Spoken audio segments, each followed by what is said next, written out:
Good morning! Welcome to Prayer Room! Bago po tayo magsimula, hayaan niyo po muna akong mag-alay ng maikling panalangin. Our Father in Heaven, naman naming makapangyarihan sa lahat na may gawa ng langit at lupa. Our Savior, our Protector, our King, our Lord. I offer this day to you, our Lord. Naway kayo po ang siyang mangusap para sa amin. Ang nais mo, Panginoon, ang siyang lumabas sa aking bibig. Gawin niyo po akong instrumento upang ihatid sa aking mga kapatid na nakikinig ngayon ang nais mo pong sabihin. Naway kayo po ang maging sentro ng aming usapin ngayon. Maisabuhay, maunawaan at magrema po sa aming lahat ang inyong banal na salita. Maraming salamat po Panginoon sa pagkakataong ito. Ang lahat ng ito ay itinataas at idinadalangin ko sa ngalan ng ating Panginoong Heso Kristo. Amen. Isang mapagpalang umaga po sa ating lahat, isang karangalan po at pribilehiyo po sa akin ang maghatid o magbahagi ng salita ng Diyos ngayong umaga. Tunay nga pong napakasarap sa pakiramdam na mag-serve kay Lord. Napakaganda po ng topic natin ngayong umaga. Ang key verse po natin ay manggagaling sa Romans 1:16. For I am not ashamed of the gospel, because it is the power of God that brings salvation to everyone who believes, first to the Jew, then to the Gentile. Sa Tagalog po, Roma 1 verse 16, hindi ko ikinahihiya ang magandang balita tungkol kay Kristo, dahil ito ang kapangyarihan ng Diyos sa ikaliligtas ng lahat ng sumasampalataya. Una ang Hudyo, at gayon din ang mga hindi Hudyo. Can you boldly say, I am not ashamed of the gospel? Matapang mo po bang masasabi na di mo ikinahihiya ang ebanghelyo? The gospel or the good news is the reality that Christ came to this earth to pay the price for our sins.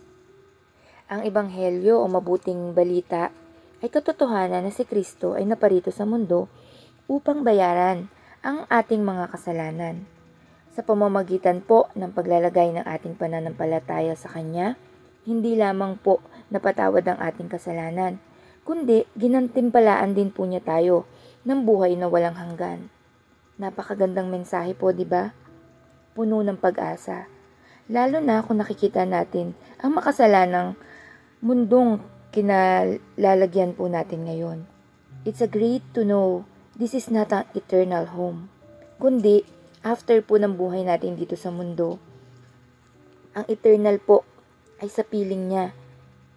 Doon po may forever. Knowing what Paul said caused me to pause and ask a question. Why are we not ashamed of gospel? Bakit hindi natin ikinahihiya ang ebanghelyo?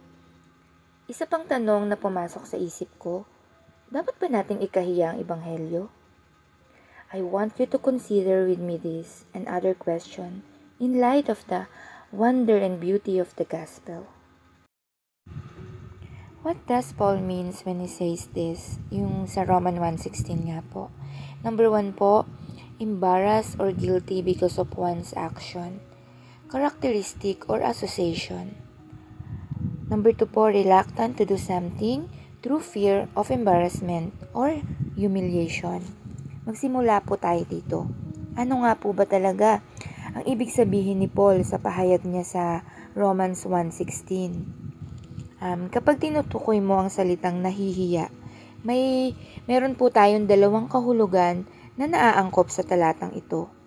Napahiya o nagkasala dahil sa mga kilos, katangian o samahan ng mga tao. Number 2 po, nag-aatubili na gawin ng isang bagay sa pamamagitan ng takot sa kahihiyan. When you apply the definition, it gives a nice framework to what Paul is really saying. Here's what Paul means. I am not embarrassed to be associated with the gospel, and I am not reluctant to proclaim the gospel because of the fear of humiliation. Not only it is not ashamed of the gospel, he is proud to be associated or affiliated with the gospel. He counts it an honor to tied up or connected to Jesus. So, gaya po ni Paul, dapat hindi po tayo mahiya na ipahayag ang gospel. At makikita po natin kung paano niya ipagmalaki ito. At napaka-bold niya po na ipaalam sa lahat. Actually, isang karangalan nga po sa kanya na magkaroon ng connection kay Jesus.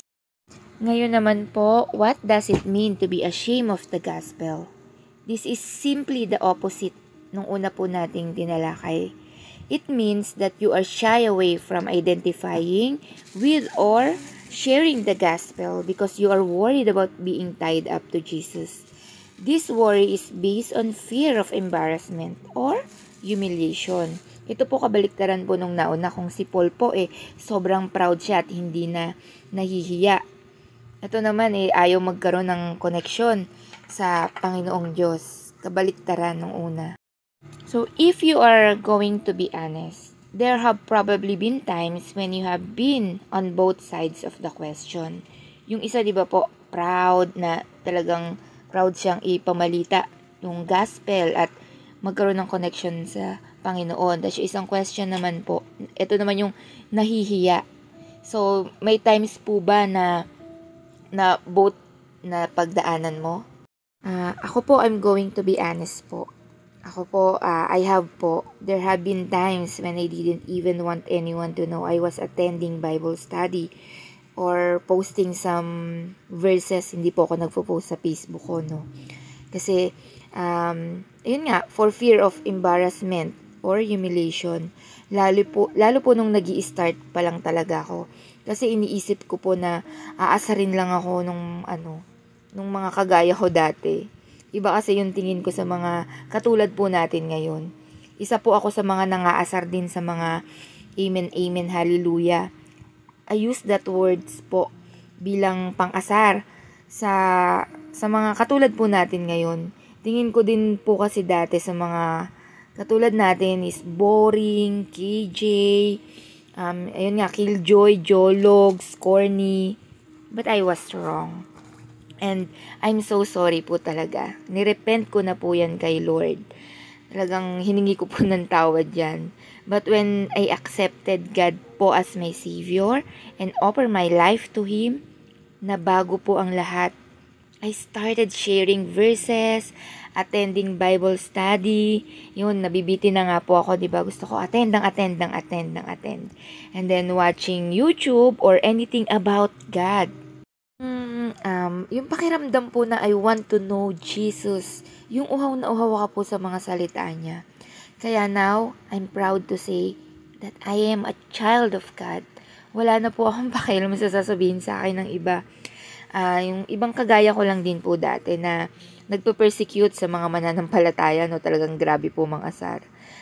Wala na pong makakapigil sa akin ngayon na i-share ang gospel, i-share ang kabutihan ng Panginoong Diyos. By the way, if you have ever been ashamed of the gospel, don't beat yourself up. You are in good company. Remember, even Apostle Peter was ashamed and denied his affiliation with Jesus Christ. I think you would agree. He came out well on the other side of it. Now, let's talk about who is Paul. If you are not familiar with Paul's journey to Christ, let's say this.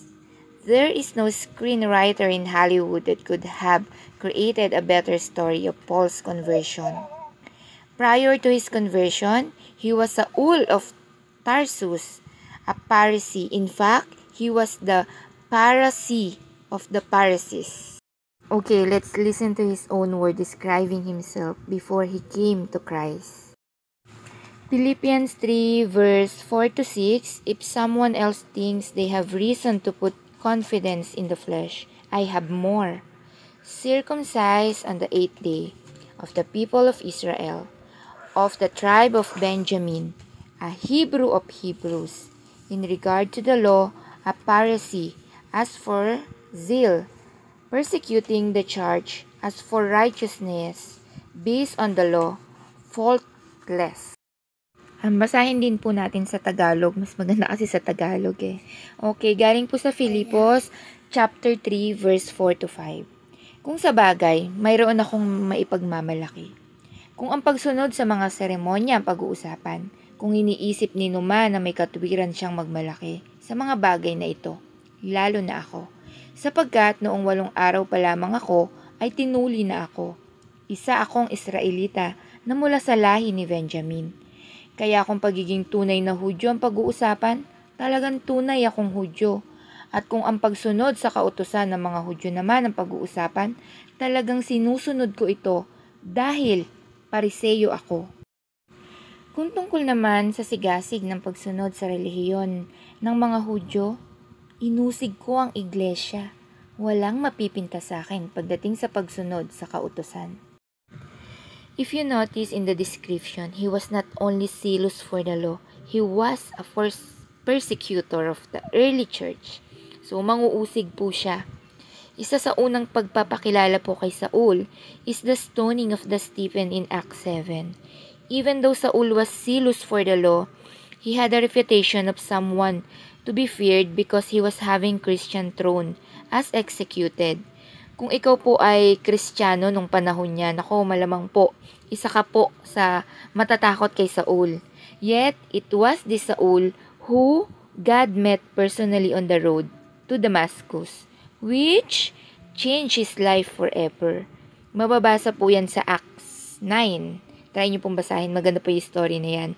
Mula po sa pagbabagong iyon, siya ay naging champion of the faith o kampiyon ng mga sa pananampalataya at isang apostol ng mga Gentile. Now po, di na po talaga natin kailangan ipagtaka pa why Saul or Paul is not ashamed of the gospel. Nakita po natin siya bago yung conversion niya. The boldness and persistence with which he went after the early church. Kaya po dun sa Romans 1:16 is simply a carryover from the passion and intensity he demonstrated before he was converted. After the conversion po, si Saul ay tinawag na Paul o Pablo. Madalas na siyang tawagin po sa pangalan na yan, Paul. Yan na po yung laging tawag sa kanya. Yan, mababasa po natin yan sa Acts chapter 13 verse 19. Then Saul, who was also called Paul, filled with the Holy Spirit, looked straight at Elymas and said, yan sa Tagalog po, pero si Saulo na tinawag ding Pablo ay napuspos ng banal na espiritu at tinitigan niyang mabuti si Elmas at sinabi. One of the wonderful things about salvation po is that while God changes your sinful nature, He will often leave or refocus some of the qualities you possess. He will redirect things like your drive, your passion, your nature, skills, and abilities in direction that now honors Him. Kaya naman, ang mga taong mahusay na sa isang bagay bago pa sila naligtas, still remain great after that they get saved. Hindi inaalis ng Diyos ang skills. Niritool ito at ginagamit para sa kanyang layunin at kaluwalhatian. Ginawa niya po ito kay Paul at ginagawa rin niya po sa ating lahat. Now, why should we not be ashamed of the gospel? There are many reasons that I could possibly give you as to why you should not be ashamed of the gospel. I want to give you only one today. The reason you should not be ashamed is because Jesus was not ashamed to hang on a cross and die for you. Hindi ko alam kung gaano mo kadalas iniisip to, ngunit ang kamatayan ni Jesus ay di lang masakit. Ito po ay kahiya-hiya. Alam niyo, bago po siya ipinako sa krus, kinutya siya, binugbog, dinuraan at hinubaran. Whatever dignity a man would have was completely stripped from him. Pero sinabi sa atin ng Biblia kung bakit niya ginawa yon at kung bakit mo ipagmamalaki ang ginawa sa iyo ni Jesus. Para po sa ating lahat yon. Consider these verses in Hebrews. Hebreo 12, chapter 1-3. Napapaligiran tayo ng maraming tao na nagpapatotoo tungkol sa pananampalataya nila sa Diyos. Kaya talikuran na natin ang kasalanang pumipigil sa atin at alisin anumang hadlang sa pagtakbo natin. Buong tiyaga tayong magpatuloy sa takbuhing itinakda ng Diyos para sa atin.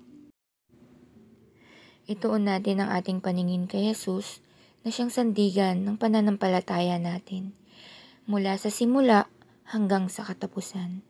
Tiniis niya ang paghihirap sa krus at hindi niya ito ikinahiya dahil iniisip niya ang kaligayahang naghihintay sa kanya. At ngayon nga ay nakaupo na siya sa kanan trono ng Diyos. Isipin niyo mga tiniis na Jesus na paghihirap sa kamay ng mga makasalanang tao para hindi kayo panghinaan ng loob. Jesus endured the cross for the joy set before him. Part of that joy was knowing that his action were winning redemption for you. Si Jesus ay dumaan sa kahihiyan at humiliation sa krus para lang sa iyo. When you understand what he endured for your salvation, this is the heartbeat of the gospel. He loved you so much that he could not leave you in your sinful condition and had to provide a way of redemption for you, even at great personal cost of himself. Kaya walang dahilan para ikahiya ang gospel. Bagkus dapat maging proud and thankful tayo. If he would go through that for you and me, then we should stand tall and proclaim the gospel without any embarrassment or fear of humiliation. Huwag po tayo matakot o mahiya magpahayag o magsalita. Mga minamahal kong kapatid, gusto ko lamang pong sabihin sa inyo na napakamakapangyarihan ng salita. There's a power in words. I don't think that many people take the time to really think about how powerful the words can be. One positive or negative words from us to another person can affect their entire day. Words have the power to inspire, motivate, comfort, encourage, influence, and heal. Words have the power to build up ng isang tao, magpalaya ng isang tao. Words can damage soul, so think before you talk. They can also cause harm, pain, and damage to ourselves and others. Word can tear a person down. Ganun ka-powerful ang salita. Ganun po ka-influential ang salita. Kaya sinasabi nga po sa quote na, the pen is mightier than the sword. Meron din po niyan tayo sa Tagalog. May talim nga daw po yung dila. O mas matalim pa ang salita kaysa sa tabak na sumusugat sa puso't damdamin ng isang tao. Sa Bible nga po, 'di ba, sa paggawa ng mundo, ginawa ni Papa God ang mundo gamit ang salita. And God said, "Let there be light." Nagkaroon ng ilaw. Let there be an animals. Magkaroon ng halaman. Magkaroon ng land at karagatan. Lahat yun, it is created by the words, through words. Kaya alam po ni Lord kung gaano ka-powerful ang salita. Kaya ngayong umaga po, napakasimple lang po ng paalala sa atin ni Lord. Do not be ashamed to spread the gospel. Do not be ashamed to share your testimony. Huwag po tayo mahiya i-share ang kabutihan ng ating Panginoon. Never be afraid to share the testimony. Paano ka binago ni Lord? Kung anong ginawa niya sa'yo? Kung anong ginagawa sa'yo ni Lord araw-araw? Paano siya kumikilos sa buhay mo? Kung anong experience mo sa love ni Lord? Kung anong experience mo na si Lord yung nagpapagaling? Na si Lord yung nagpo-provide? Never be ashamed to talk and spread His word. The gospel, to spread how powerful, merciful, kind, loving God we have. Ano po ang ibig sabihin ng gospel? Ibig sabihin po nun, good news. Every time you're sharing your testimony, you are sharing goodness na merong Diyos na mahal tayo, na merong buhay at totoong Diyos. Siya ay namatay para sa atin to take away all of our sins, to restore us, to make a new creation, to redeem us, para maagaw tayo sa kamay ng kaaway. Never be afraid po na i-share ang testimonya mo. Never be afraid to share your struggle. Lahat po tayo may struggle. Lahat po tayo may baho. That's what makes us human. And nakita ko po ang power dito. Nakita ko po ang power ng pag-share ng struggle. Especially if minister ka, it lets the people know that meron silang kasama in their journey of struggle. Kasi alam nyo po, yung testimonya natin, yung struggle natin, can also key to unlock someone's prison. Maraming beses ko na pong nararanasan na nakapag-testify yung isang tao in regards to their struggle. In loss, struggle in anger, and sobrang nakako-comfort po ako. Kasi sila rin pala nararanasan yung ganun. Kung sila po na-overcome nila yun, ako rin po pala pwede kong ma-overcome yun. Not by myself, but through the power of Jesus in me. Kaya never be afraid to share o tingnan po natin yung struggle ng iba bilang inspirasyon po natin. Tingnan po natin mga kapatid yung nasa Bible. Yung Samaritan woman na nakatagpo ni Jesus sa well. Itong Samaritan woman na to, ito yung mayroong 5 asawa. Tapos, after nung encounter niya kay Jesus, after encountering the well of life, tumakbo kagad siya dun sa bayan niya. Tapos sumigaw ng malakas. Come see a man who told me all the things that I did. Ano pong ginawa niya after encountering po kay Jesus? Nag-testimony kaagad siya. Tinawag niya po yung buong city niya. Tapos ano pong ginawa niya? Hindi niya naman po pinupoint sa sarili niya Pinupoint niya po kay Jesus. Kasi nga po alam niya na it's not all about her. It's all about Jesus. Kasi si Jesus yung nagpapalaya. Si Jesus yung nagpapagaling. Si Jesus yung nagre-redeem. Siya yung nagsiset us free. Kaya mga kapatid, never be afraid to share your testimony. Because it's really powerful. And your testimony mo kapatid, it leads people to Jesus. It leads them to Jesus. Just like what happened to me. Yung kinaiinisan kong testimony na sabi ko po noon, ano ba yan? Ang drama naman. May umiiyak pa. Yun po yung naging way na malid ako kay Jesus. Na itong mga taong ito, nakita ko po na mas mabigat pa pala yung pinagdadaanan nila sa akin. But still, nakakaya pa rin nila at nananatili na may joy pa din. Sabi ko, bakit kaya? Paano kaya nangyari yun? So, possible din na pwede din ako. At lahat yan, alam nyo po, natagpuan ko po lahat sa Diyos. Glory to God po talaga. Na despite po sa lahat na napagdaanan ko, di po ako pinabayaan ng Diyos. At ito po ang nagpapatunay na napakahalaga po ng testimonya ng bawat isa. Now po, despite of what happened, diba ito po ako nagpapatuloy na nagpapalakas sa Panginoon Diyos. Now, much stronger than before. Kasi nga po, may Diyos ako na talaga pong napakabuti sa akin. I surrender to Him everything po. Tingnan niyo po kung gaano po kabuti yung mess po, turn into message. Yung misery, naging ministry. At yung city po ng Samaritan woman, na-save po sila just because of one single testimony. It created a ripple effect. Kaya nga mga kapatid, ito po ang paalala sa ating ngayong umaga. Never be ashamed or afraid to share the gospel. The good news of Jesus Christ in our life.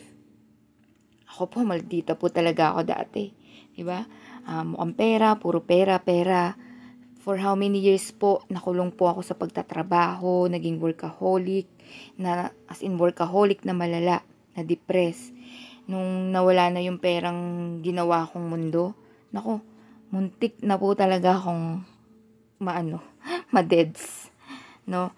Pero, yun nga po, ilang hospitalization ako nun. Pero, yun nga po, iba po talaga pag si Lord ang kumilos sa atin. Pag pinaubaya po natin lahat sa Kanya, Hindi na po yung not me, not by my works, not by my goodness, but by the grace of Jesus. Kaya kung ako po nakalaya, ikaw din kapatid, pwede kang makalaya. Kaya I hope that starting today po, we can stand like Apostle Paul. The gospel is good news. This good news is reason to stand firm and boldly proclaim it. Maging courageous or matapang tayo sa pagtayo at pagkilala kay Jesus na walang takot at di kailangang mahiya. Sapagkat ang Ebanghelyo ay ang kapangyarihan ng Diyos. It is the power of God, and it truly is the only hope of salvation for everyone who will believe. Ayan, salamat po sa pakikinig. To God all be the glory po. God bless us all po.